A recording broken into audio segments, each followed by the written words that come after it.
Hay un personaje, no sé si ustedes ya vieron el perfil, digo la portada de esta sección.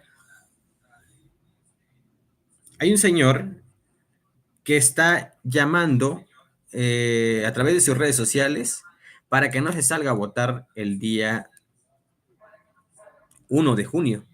Ya falta pocos días, quedan 15 días exactamente para que se lleve a cabo la elección al Poder Judicial. Mexicanas y mexicanos, en verdad, es nuestra oportunidad de nosotros, como ciudadanos y como mexicanos, que salgamos el 1 de junio a votar para que elijamos los ministros de la Corte. Eso es lo que más nos interesa. A mí me interesa más que se elijan los ministros de la Corte. ¿Por qué?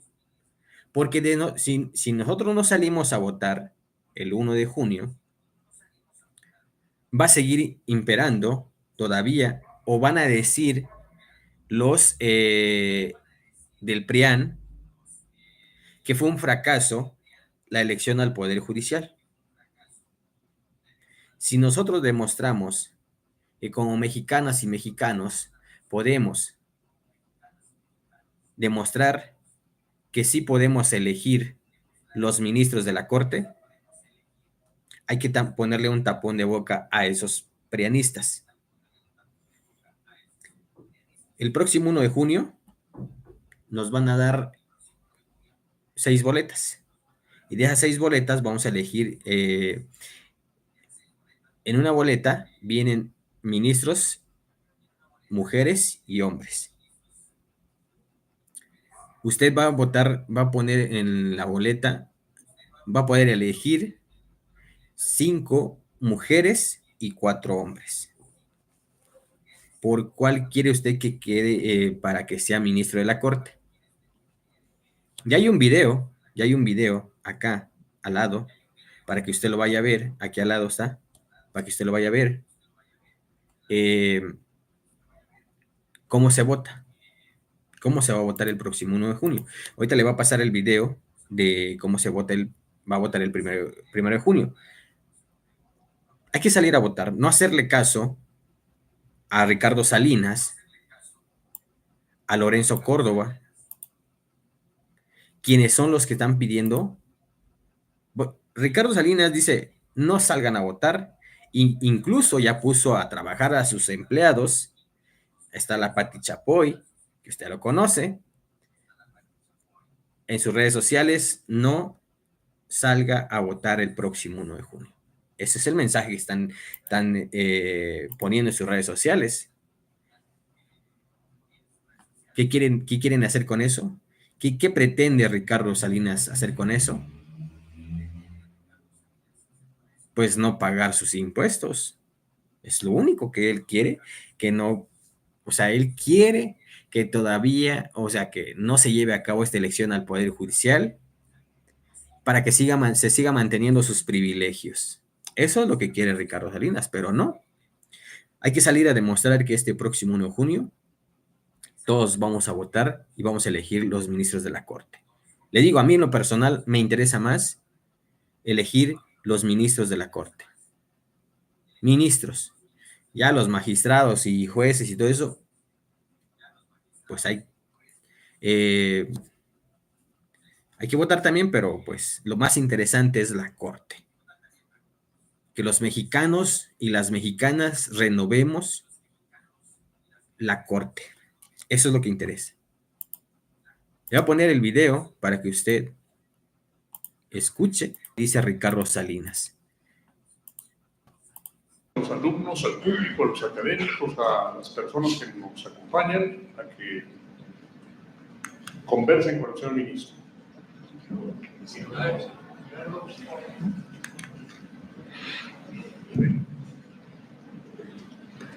Ministro, a riesgo de monopolizar aquí el piso y usando indebidas influencias. No. Yo no. Voy a ser el primero. Lo que dice de que el Poder Judicial es la la única defensa que hemos tenido contra el Estado, pues es muy cierto. Y lo que estamos viendo con esta mal llamada reforma judicial, pues se borra por completo.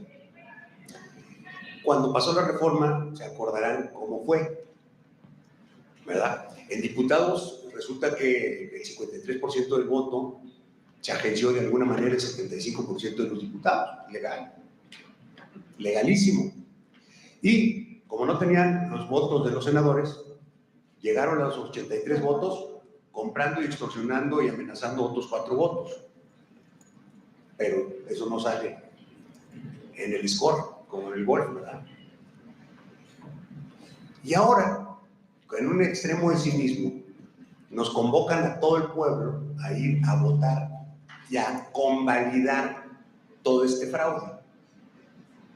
A mí me parece que lo mínimo que podemos hacer es llamar al veto, al boicot y al bloqueo de estas elecciones, porque si vamos a estar legitimando una cosa que de origen no puede ser válida. Me gustaría su opinión sobre eso. ¿Cómo no? ¿Participar o no participar? Yo en lo personal, y para contestar directamente, no pienso participar por varias razones. Primero, creo que sí fue una construcción muy amañada. Segundo, además de lo que usted dice sobre la poca defensa, los diputados, etcétera, me parece que hubo trampas enormes en la construcción. Una que voy a decir que a mí me parece de los actos más vergonzosos que he visto, es que el Congreso de la Unión delegó en el Instituto Nacional Electoral la creación, mediante acuerdos, de todas las normas jurídicas que fueran necesarias para poder llevar a cabo la elección.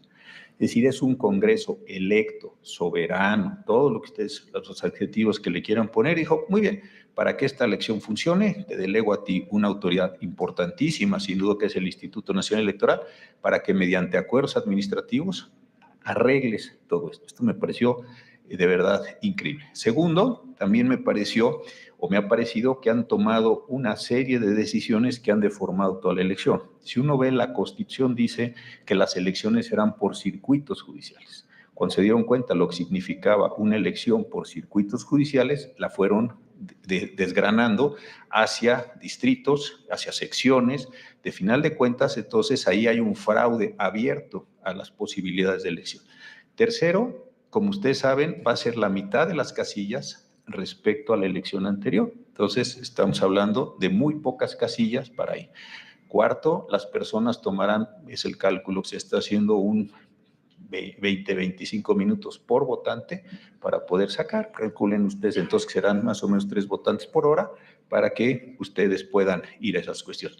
Y después todas las condiciones que se han informado en distintos medios, que es muy importante, todo el problema de no se va a contar ahí los votos, no se van ahí a anular los votos no utilizados, no sabemos quién va a ganar pronto, en fin, hay un conjunto de irregularidades. Y yo coincido con usted, yo no le podría decir a nadie qué tendría que hacer, eso me parece que es justo el pensamiento liberal de esta universidad, que no, yo no le diría a nadie, pero yo en lo personal no voy a ir porque no quiero que cuente mi participación como un porcentaje en ese sentido. Y la semana anterior la presidenta de la República dijo algo que también no deja de ser sorprendente. Dijo ella que si tuviéramos una elección con una participación entre el 5 y el 10% sería un éxito. ¡Wow! Entonces pensemos lo que esto significa. Y eso me parece increíble, por una razón. Si ustedes se fijan, otra vez, lo que hacemos o lo que hacen los jueces, yo ya no soy juez, pero lo que hacen los jueces es realmente ejercer una enorme violencia a Estado. El legislador pone, el que comete el delito A o B, le tocarán tantos años de cárcel, le tocará esta multa, en fin, el legislador lo pone en términos abstractos. El que determina si el señor X o la señora Y cometió el delito y cuántos años de cárcel le corresponde es a un juez. Y esto es extraordinariamente violento. Yo creo que por eso los jueces necesitan tener una legitimidad, necesitan tener una prestancia, necesitan tener un conjunto de atributos que cuando la persona se vaya a la cárcel, se quede sin hijos, se quede sin casa, lo que le vaya a acontecer, tenga un nivel razonable de aceptación. ¿Qué pasa en una sociedad donde los jueces no tienen una legitimidad de origen y los jueces están ejerciendo esa violencia de Estado? Que usted lo decía muy bien con el término de la coacción en su en su discurso inicial. ¿Qué acontece cuando no tienen esa legitimidad, cuando no tienen esa prestancia? Me parece que es un problema que ni siquiera creo que se han dado cuenta. Y algo que es también muy delicado es que creo, y eso me parece que la Presidenta de la República, lo digo con mucho respeto, no se da cuenta, es que su propio proyecto de gobierno, su propia condición de gobernabilidad va a verse afectada muy seriamente porque los jueces no son de ella. Ella piensa que los jueces son de ella, no van a ser de ella, y ese es el caso boliviano. Los jueces que acabaron procesando al presidente Evo Morales y al MAS y a todos, fueron los propios jueces electos. Yo creo que aquí hay un error, inclusive estratégico, si nos pudiéramos poner en sus zapatos por un momento, donde no va a tener control de esto, y sí me parece que la gobernabilidad general de su periodo, de su régimen, la va a tener muy comprometida. Regresando a la pregunta, yo en lo personal no pienso participar.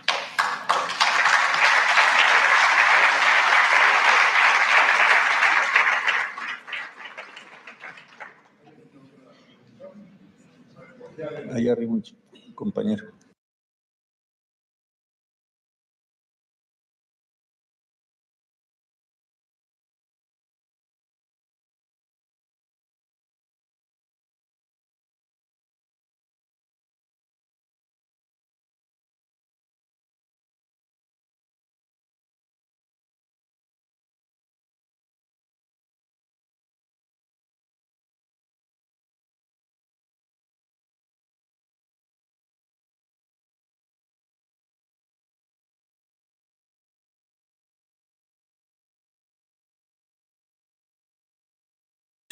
No se estaba escuchando.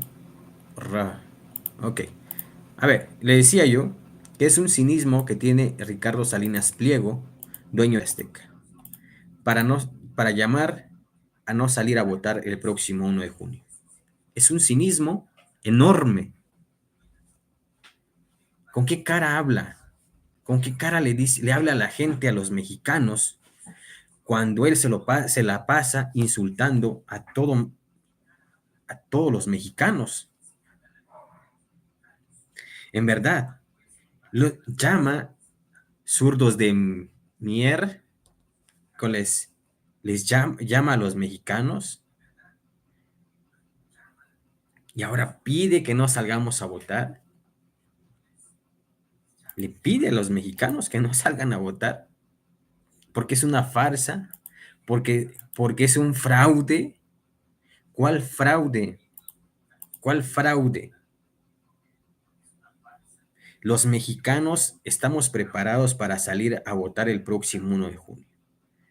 Ni la voz de Ricardo Salinas, ni la voz de Pati Chapoy van a detener que no se salga a elegir los ministros y ministras de la Corte. Miren nada más lo que pone la Chapoy. Una empleada lambebota, de Ricardo Salinas.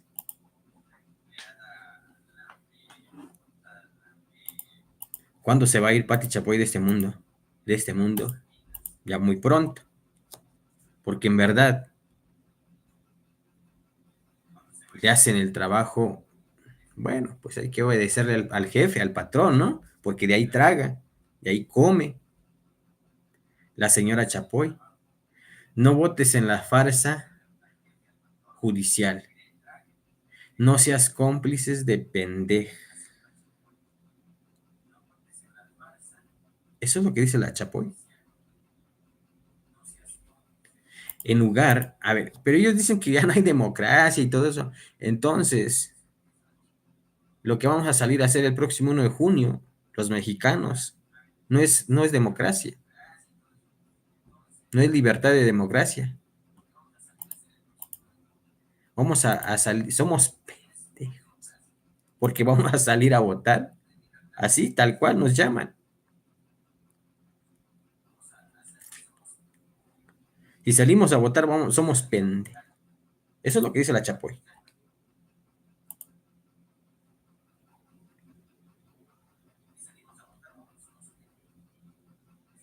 En un acto totalmente incongruente, contracívico y ofensivo. La Chapoy llama a no acudir a las urnas el 1 de junio.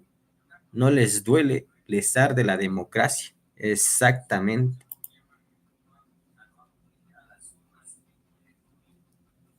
Exactamente es lo que les arde,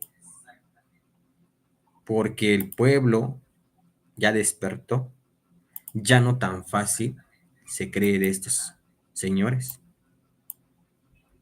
Aquí está también Lorenzo Córdoba, que es uno de los mayores, ¿cómo se le llama? Que está en una campaña constante de que la elección al Poder Judicial va a ser una farsa, de que la elección al Poder Judicial es un fraude, de que la elección al Poder Judicial, de que los mexicanos no vamos a poder, no estamos capacitados, no estamos preparados para elegir los ministros y las ministras de la Corte. Escuche qué es lo que dice Lorenzo Córdoba, ex consejero presidente del INE, que él sí estuvo y fue cómplice de varios fraudes electorales. Así, la idea del juez encarna no la del representante de alguno de los dando que el proceso de construcción, de democratización de... Gracias, muy buenas tardes, es un verdadero privilegio, gracias por invitarme a participar en estas jornadas y hacer de este también un espacio de reencuentro de amigos de mucho tiempo y de camaradas, digámoslo así, de muchas luchas a lo largo de los tiempos. Señor rector, Jorge Carlos, un verdadero privilegio estar aquí en la Universidad de la Libertad, y Gerardo, bueno, el artífice de este espacio. La generosidad de la presentación habla de una amistad de largo rato, de un respeto y afecto recíproco. De veras, es un privilegio estar acá. Yo he preparado una presentación, entiendo, ahí está, una presentación en la que quiero, digamos, dividir mi intervención en tres partes. La primera tiene que ver, o es un intento de insertar este proceso de elección de jueces, que es la consecuencia primera, inmediata y muy delicada, digamos, para la estabilidad política, la viabilidad de la democracia mexicana hacia adelante, en un contexto que es mucho más amplio. La reforma judicial es una reforma que se inserta en un proceso de desmantelamiento de instituciones y de regresión democrática. Creo que estamos viviendo una especie de retorno del péndulo, y la primera parte para mí es muy importante. Soy un teórico de la política, el análisis de los fenómenos sociales para mí son indispensables hacerlos desde un enfoque conceptual. Y creo que es muy importante tener pues este marco de contexto para poder entender que esta reforma y que estas elecciones no son eventos aislados, sino forman parte, repito, de un proyecto de regresión autoritaria que se ha echado en marcha desde hace algunos años, muy similar a otros en el mundo. Hay unas enormes similitudes, pero que en los últimos meses ha tenido un avance y un ritmo vertiginoso. En un segundo momento quiero centrarme en las cuestiones de la elección, en los problemas que esta elección está teniendo. Esta elección, Gerardo tuvo la gentileza de presentarme como el último de los presidentes de Unión Autónoma, etcétera. Bueno, en esta segunda parte de mi presentación voy a hablar de todo lo nuevo. Esta es la primera vez que, lo he hecho así a propósito, que no significa que sea la primera en un sentido, la primera vez en un sentido positivo, sino que por el contrario, gran parte de los mecanismos de garantía y de blindaje electoral que se fueron construyendo durante décadas y que llevaron al sistema, a hacer del sistema electoral mexicano un punto de referencia a nivel global. El INE fue, por poner solamente un ejemplo, es la institución que a lo largo de su historia ha participado en casi 180 misiones de asistencia técnica electoral en todo el mundo, bajo el cobijo de las más diversas siglas multilaterales, la ONU, el PNUD, la OEA, el Consejo de Europa, la Comisión de Venecia, etcétera, etcétera. Bueno, pues este blindaje, este robusto sistema electoral, hoy por primera vez está teniendo un montón de novedades que lejos de robustecer las elecciones, hacen de estas espero que no sean el modelo a seguir en el futuro, pero si ese es el punto, evidentemente nos coloca en una situación sumamente preocupante. Y finalmente quiero concluir. Me preguntaban al arranque, oye, ¿vas a decir algo positivo? Bueno, diré todo lo positivo que se pueda decir en un contexto preocupante como el que estamos viviendo, pero sí creo que hay, hablando de la elección judicial, insisto, de este momento muy particular de nuestra historia política, creo que hay una serie, digámoslo así, de actitudes que en una especie de call to action, déjeme decirlo de alguna manera, como ciudadanos estamos obligados a realizar para, insisto, tratar de conjurar los riesgos, o al menos aminorar los riesgos que están intrínsecos en una elección que, en efecto, es la primera elección de jueces de esta naturaleza de toda la historia, en todo el mundo, y lejos de ser algo, creo, de lo cual enorgullecernos, debería hacernos llevar a pensar, por algo en 250 años de construcción y evolución democrática, nunca se habían elegido a todos los jueces y mucho menos a todos los jueces federales, ¿no? Los garantes, digamos, de la Constitución y de los derechos frente al abuso del poder en un cuarto de milenio.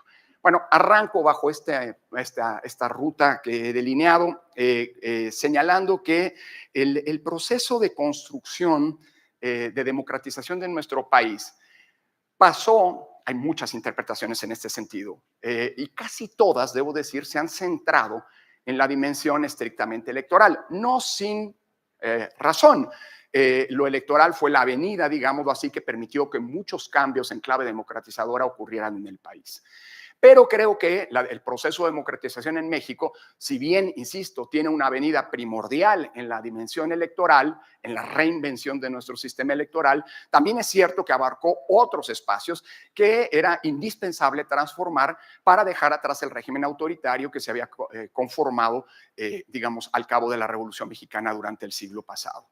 Desde mi punto de vista, tratando de hacer una visión integral, pero por supuesto, como suele ocurrir con todas las visiones integrales, hay elementos que seguramente se quedan fuera. Desde mi punto de vista, ese proceso de transición pasó por 4 grandes, fundamentales pilares. Y son justamente esos pilares en donde se les han colocado cargas de dinamita en los últimos años, algunas ya se han hecho estallar, con lo que se evidencia pues esta lógica de regresión autoritaria. El primer pilar tiene que ver con la apertura política. En la segunda mitad del siglo pasado, el país empezó a transformarse, a generar muchas inconformidades, muchas demandas, muchas protestas sociales, y sin embargo, en el ámbito de la política, el sistema de partidos estuvo completamente blindado. Piensen en este dato. Entre 1953 y 1978, estamos hablando de 25 años, es un arco temporal en donde ocurrieron fenómenos como las huelgas de los ferrocarrileros, las huelgas de los electricistas, las protestas estudiantiles, la represión de 68, movimientos sindicales al interior de las universidades, en fin, era un momento de ebullición en muchos sentidos. Y sin embargo, el sistema de partidos permaneció absolutamente estático. Los mismos 4 partidos que había en 1953, el partido gobernante entonces, el PRI, el Partido Auténtico de la Revolución Mexicana y el Partido Popular Socialista, que eran partidos satélites del PRI, más el PAN, que era en aquel momento la única opción de oposición real al régimen. En lo que, por cierto, Sartori definió el sistema de partido hegemónico y colocaba el caso mexicano como un ejemplo, uno de los ejemplos a nivel global de este sistema. Bueno, la primera necesidad en consecuencia era, para democratizar el país, era abrir la arena, el espectro de la política, abrir la vía institucional para que nuevas alternativas pudieran competir dentro de las reglas del juego y que tuvieran sobre todo representación en los espacios de decisión colectiva. Imagínese usted que estos señores nos digan a los mexicanos que ya estamos más politizados que ellos, estamos más despiertos que ellos, que nos digan ahora no salgan a votar porque ustedes van a ser los cómplices de esta elección, ustedes van a ser los cómplices de que la nueva corte se destruya, que no haya democracia. Eso es lo que quiere Lorenzo Córdoba, Ricardo Salinas.